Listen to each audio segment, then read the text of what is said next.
Puji nama Tuhan, Shalom. Puji nama Tuhan, kita tadi sudah memuji dan muliakan nama Tuhan bersama-sama. Dan juga sore hari ini kita mau sama-sama belajar firman Tuhan.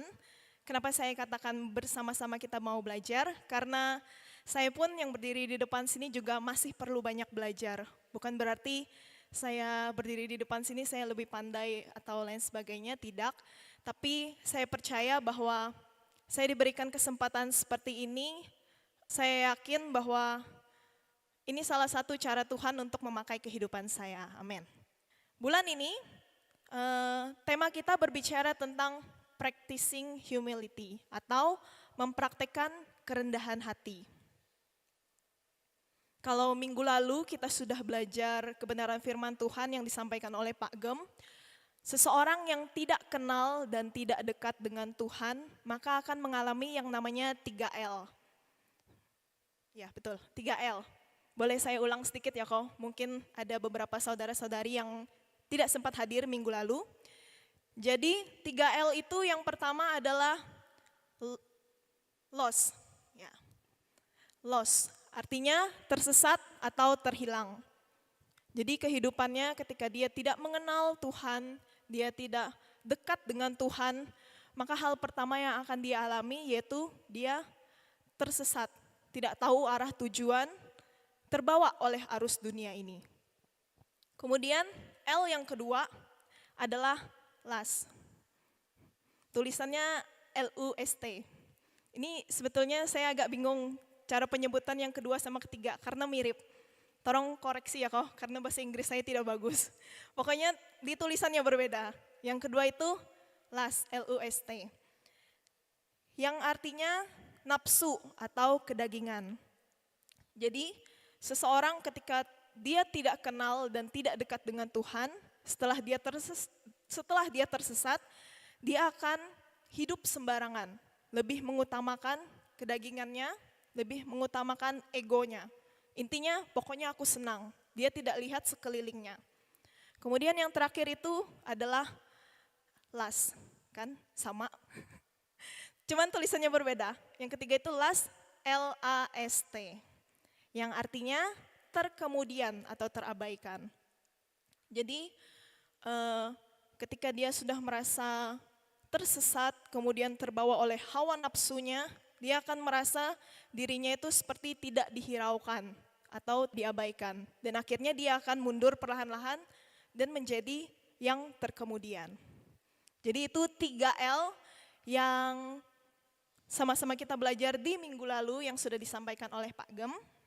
Dan sore hari ini kita akan belajar firman Tuhan yang saya kasih judul rendah hati seperti Kristus. Kita ini semua adalah orang-orang yang percaya kepada Tuhan. Betul ya saudara? Betul? Kok tidak ada suaranya? Betul ya? Nah, kerendahan hati adalah salah satu ciri dari orang percaya. Artinya, kita yang ada di tempat ini, kita semua itu harus mempunyai hal ini, yaitu kerendahan hati. Kerendahan hati juga dikatakan sebagai perjalanan seumur hidup. Kenapa? Karena dalam menjalani keseharian kita, setiap hari, setiap waktu, kita pasti akan belajar untuk mempraktekkan kerendahan hati ini dalam kehidupan kita sehari-hari. Setuju ya dengan saya saudara? Nah,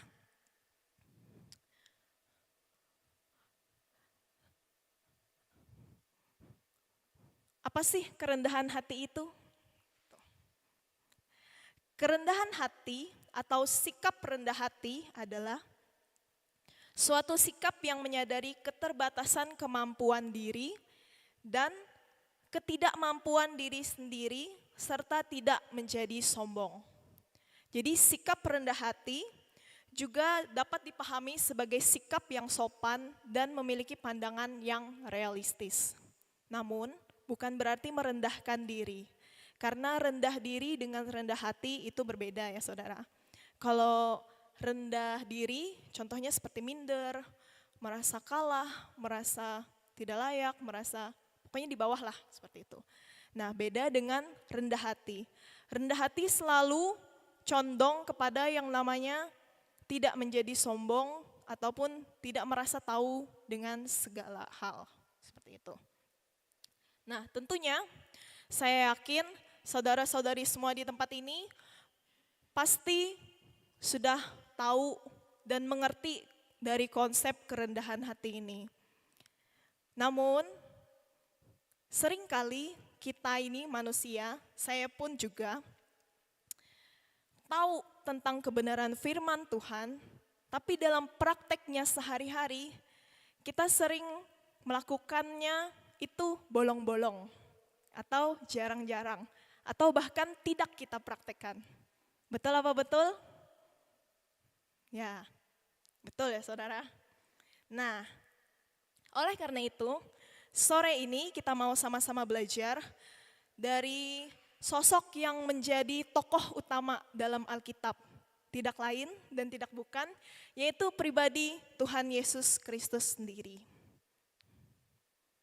Yesus adalah sosok yang sempurna untuk kita contoh dan kita teladani dalam hal kerendahan hati. Sebetulnya bukan hanya kerendahan hati saja yang bisa kita dapat dari pribadi Yesus, tetapi banyak hal. Setuju ya? Ketika kita mau belajar tentang apa? Kasih. Kita dapat dari pribadi Tuhan. Terus kita mau belajar apa lagi? Kita mau belajar tentang menabur dan menuai, kita juga dapat dari pribadinya. Terus kita mau belajar apa lagi? Banyak hal, pengampunan, pertobatan, banyak hal. Jadi pribadi Yesus Kristus adalah sosok yang sempurna untuk kita jadikan contoh dan teladan dalam kehidupan kita sehari-hari. Setuju? Ya. Oke. Lanjut. Ada 3 hal yang kita mau sama-sama belajar dari pribadi Yesus Kristus mengenai kerendahan hati ini. Yang pertama, miliki sikap dan karakter Yesus. Yohanes 6 ayat 38 mengatakan seperti ini. Sebab aku telah turun dari sorga bukan untuk melakukan kehendakku, melainkan untuk melakukan kehendak Dia yang mengutus aku. Berbicara mengenai kerendahan hati, itu bukan hanya hal tindakan saja, action saja, tetapi itu merupakan suatu hal yang keluar dari hati kita sendiri, merupakan kesungguhan dari hati kita. Jadi ketika kita melakukan yang namanya rendah hati, itu kita tidak mengharapkan atau tidak mengharapkan yang namanya pujian, hormat atau apapun dari orang lain, tapi memang sungguh-sungguh dari lubuk hati kita, dari kedalaman hati kita, bahwa kita sungguh-sungguh punya yang namanya rendah hati itu. Sama seperti yang telah Yesus katakan di dalam firman-Nya tadi, Dia yang adalah Tuhan selalu bersungguh-sungguh melakukan kehendak Bapa yang telah mengutus Dia. Dalam kesehariannya, dalam aktivitasnya sehari-hari, Dia selalu memberikan contoh dan teladan yang baik dan benar bagi sekelilingnya. Itu semua Yesus lakukan bukan untuk kesombongan, bukan untuk pamer, bukan untuk supaya dipandang Dia Tuhan, enggak. Tapi Tuhan Yesus memberikan contoh, bukti nyata kepada sekelilingnya, gini loh yang dinamakan rendah hati itu. Jadi seperti itu. Tuhan tidak perlu pengakuan dari dunia ini bahwa Dia Tuhan, Dia juru selamat, karena Dia memang seperti itu gitu. Nah, oleh karena itu, hal pertama yang mau kita pelajari bersama dari pribadi Tuhan Yesus mengenai kerendahan hati, yaitu miliki sikap dan karakter Yesus. Sikap dan karakter Yesus itu tadi apa? Melakukan apa yang Bapa mau. bukan yang kita mau. Seperti yang sudah sering disampaikan oleh Pak Gem, Bu Gem, ataupun pembicara yang lain di tempat ini, setiap harinya kita itu harus berubah. Kita itu harus mengarahkan seperti visi dan misi kita menjadikan Kristus sebagai kepala. Gitu. Jadi kita itu harus menghilangkan ego kita, mematikan kedagingan kita setiap hari, setiap waktu. Supaya apa? Supaya kehidupan kita ini menjadi persembahan yang berkenan di hadapan Tuhan. Amin. Hal yang kedua yang kita pelajari bersama-sama dari pribadi Tuhan adalah belajar merendahkan diri seperti Yesus. Yohanes 13 ayat 14 sampai dengan 15, demikianlah firman Tuhan. Jadi, jikalau aku membasuh kakimu, aku yang adalah Tuhan dan gurumu, maka kamu pun wajib saling membasuh kakimu. Sebab aku telah memberikan suatu teladan kepada kamu, supaya kamu juga berbuat sama seperti yang telah kuperbuat kepadamu. Jadi di ayat ini, itu diceritakan pada waktu peristiwa perjamuan terakhir, Tuhan Yesus bersama para muridnya. Tuhan Yesus memberikan contoh nyata kepada para muridnya, yaitu dia membasuh kaki para muridnya satu persatu. Tujuannya apa? Tujuannya Tuhan Yesus mau kasih suatu hal untuk para muridnya sebelum akhirnya setelah itu dia dikhianati, kemudian ditangkap, bahkan sampai mati di kayu salib. Tuhan mau ajarkan kepada para muridnya sikap penundukan diri di hadapan Bapa dan juga sesama. Seringkali di dalam kehidupan kita itu lebih mementingkan ego kita, betul? Dari ayat ini kita mau sama-sama belajar bahwa penundukan diri di hadapan Bapa dan juga kepada sesama itu penting. Kenapa? Karena Tuhan ajarkan hal ini kepada kita.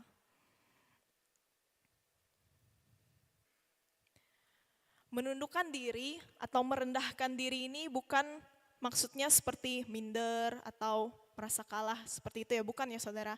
Tetapi kita mau sungguh-sungguh merasa bahwa diri kita ini tidak mampu di hadapan Tuhan, kayak gitu loh. Siapa loh aku gitu. Siapa loh aku yang sedemikian rupa ini kalau tanpa Tuhan, seperti itu. Nah, jadi kerendahan hati sejati terlihat dalam sikap melayani tanpa mengharapkan pujian seperti yang Tuhan Yesus lakukan. Jadi mari bersama-sama kita semua sebagai perwakilan kerajaan Allah di muka bumi ini, kita mau sama-sama kembali lagi. Yang pasti juga kita introspeksi diri kita, apa sih yang sudah aku lakukan selama ini? Apakah jalan yang ku ambil ini sudah betul-betul menyenangkan hati Tuhan? Sudah betul-betul menjadi perwakilan Tuhan, bukti nyata kasih Tuhan di bumi ini atau belum? Kalau misalkan sudah, puji Tuhan, teruskan seperti itu. Tapi kalau belum, ayo kita bersama-sama. Kita mau supaya kehidupan kita setiap harinya, kita mau matikan kedagingan kita mau mengarahkan tujuan kita kepada Kristus. Amin. Oke. Kemudian yang ketiga, sudah mau terakhir aja ini. Saya itu sebenarnya bingung ya. Pokoknya setiap saya mempersiapkan sharing firman Tuhan seperti ini, saya rasa itu sudah panjang gitu. Saya rasa sudah, wah ini kayaknya memakan banyak waktu ini. Nanti jemaat lama-lama bosan dengar saya ngomong gitu. Tapi begitu dalam prakteknya, pasti ini baru berapa menit ini. Sudah yang poin terakhir aja ini. Jadi, oke, balik lagi. Yang ketiga, yang tidak kalah penting adalah jadilah orang yang rendah hati. Nah, untuk poin yang ketiga ini adalah sesuatu hal yang mudah untuk diucapkan, tetapi dalam prakteknya sehari-hari gampang-gampang susah, susah-susah gampang untuk dilakukan. Nah, gimana tuh konsepnya? Ya, seperti yang saya katakan di awal tadi, bahwa kerendahan hati itu adalah perjalanan kehidupan kita seumur hidup. Di mana dalam menjalani kehidupan kita sehari-hari, terkadang kita berhasil, seperti yang saya katakan tadi. Tetapi suatu waktu kita pasti akan yang namanya gagal, bahkan terjatuh. Nah, oleh karena itu, kita harus senantiasa minta sama Tuhan untuk dimampukan dalam menjalani kehidupan kita sehari-hari. Terus juga kita harus selalu waspada dan selalu berjaga-jaga dengan yang namanya godaan si jahat, yang namanya kesombongan. Karena apa? Karena Tuhan membenci hal itu. Di mana tuh ayatnya? Di dalam Yakobus 6 ayat 6b. Boleh ditampilkan multimedia? Di dalam Yakobus 4 ayat 6b. B saja. Oke. Saya akan bacakan. Oh, atau kita sama-sama aja baca ya. Jadi bukan hanya saya saja ya. Yuk, kita boleh sama-sama, di depan juga sudah ditampilkan. Boleh kita baca bersama-sama dalam hitungan ketiga ya saudara. 1, 2, 3. Karena itu ia katakan, Allah menentang orang yang congkak, tetapi mengasihani orang yang rendah hati. Sekali lagi ya saudara, dengan suara yang lantang ya.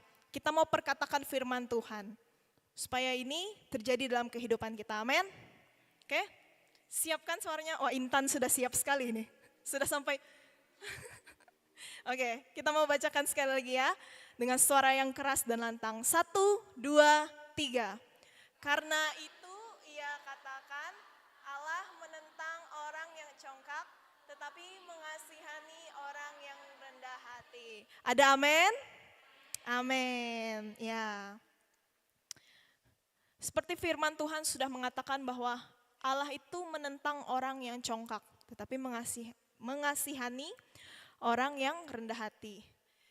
Jadi, sebagai duta kerajaan Allah di muka bumi ini, selama kita masih hidup, yuk kita kembali mempraktekkan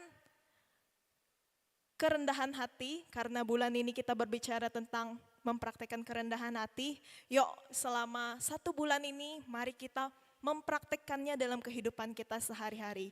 Bukan untuk dilihat orang lain, bukan untuk dipandang, apalagi kalau di sekolah atau dimanapun, karena saya memegang anak-anak kroket ya saudara. Jadi sering mereka itu bilang kayak, malu Aceh, nanti dibilang sok rohani, nanti dibilang, aduh anak Tuhan benar.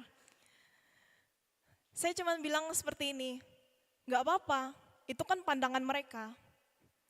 Kita lebih memilih dipandang Tuhan atau dipandang sama manusia. Itu jawaban ada di tangan kita masing-masing. Kehidupan kita ini life a choice gitu. Hidup ini adalah pilihan gitu. Walaupun Tuhan sudah kasih yang terbaik, tapi kembali lagi kita ini manusia diberikan Tuhan kehendak bebas. Jadi keputusan itu ada di tangan masing-masing. Jadi jangan sampai kita salah dalam memilih keputusan. Nanti kalau misalkan kita salah, pasti ujung-ujungnya bakal, Tuhan, kenapa sih kayak gini? Padahal sebetulnya itu adalah kesalahan kita sendiri. Betul ya saudara? Nah, maka dari itu, kembali lagi bersama-sama kita di tempat ini, yuk kalau misalkan kehidupan kita mulai melenceng sedikit atau keluar dari jalurnya Tuhan, yuk kita balik lagi. Tuh.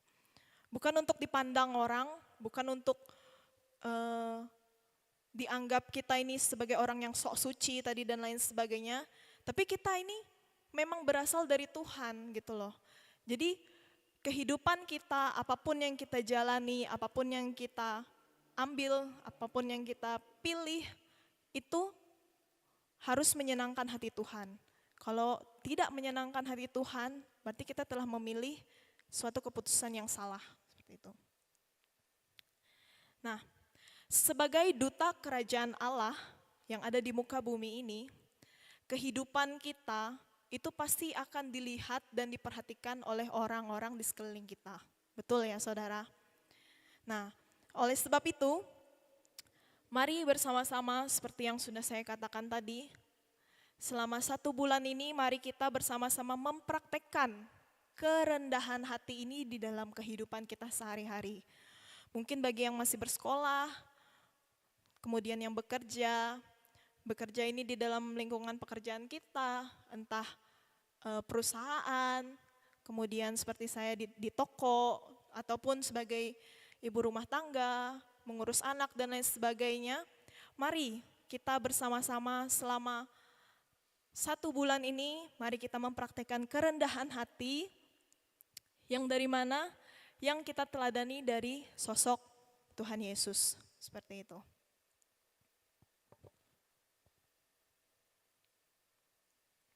Senantiasalah untuk selalu dekat dan melekat kepada pribadi Tuhan, supaya kita selalu dimampukan untuk melakukan itu tadi, kerendahan hati.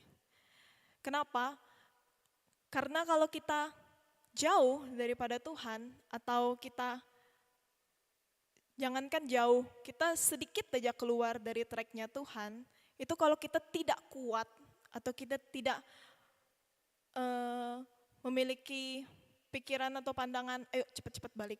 Itu si jahat, iblis, itu pasti siap-siap buat nerkam kita, buat tarik kita gitu. Apalagi kita ini anak-anak Tuhan yang begitu Ia kasihi, seperti itu. Jadi kalau misalkan kita sudah keluar sedikit daripada Tuhan, ayo cepat-cepat kita kembali, seperti itu. Dan juga dalam keseharian kita, mintalah supaya Tuhan memampukan kita untuk berjalan sesuai dengan tracknya, sesuai dengan kehendaknya. Supaya kehidupan kita ini bisa dilihat oleh orang-orang sekitar kita itu memberikan dampak yang positif, bukan yang negatif. Saudara-saudari semua di tempat ini pasti tahu hal-hal yang positif itu seperti apa, yang negatif itu seperti apa. Tidak perlu dijelaskan panjang kali lebar, saya percaya semua jemaat Tuhan di tempat ini tahu apa saja yang merupakan hal yang positif dalam kehidupan dan apa yang tidak, seperti itu. Jadi, mari sekali lagi saya katakan bersama-sama kita berpegangan tangan, kita mau sama-sama mempraktekkan kerendahan hati di dalam kehidupan kita masing-masing, di lingkungan kita, dimanapun kita ditempatkan. Kita mau yang pertama tadi memiliki sikap dan karakter daripada Tuhan Yesus. Kemudian yang kedua, kita mau kembali belajar merendahkan diri kita seperti Tuhan Yesus di hadapan Bapa dan juga di hadapan sesama. Dan yang terakhir, jadilah orang yang rendah hati. Puji nama Tuhan. Sekian yang dapat saya bagikan sore malam hari ini. Mungkin terkesan singkat ya saudara, tapi biarlah melalui kesingkatan firman Tuhan ini, kita mau dapatkan intinya gitu loh. Dapatkan apa yang Tuhan mau katakan kepada kita pribadi lepas pribadi sore malam hari ini. Amin.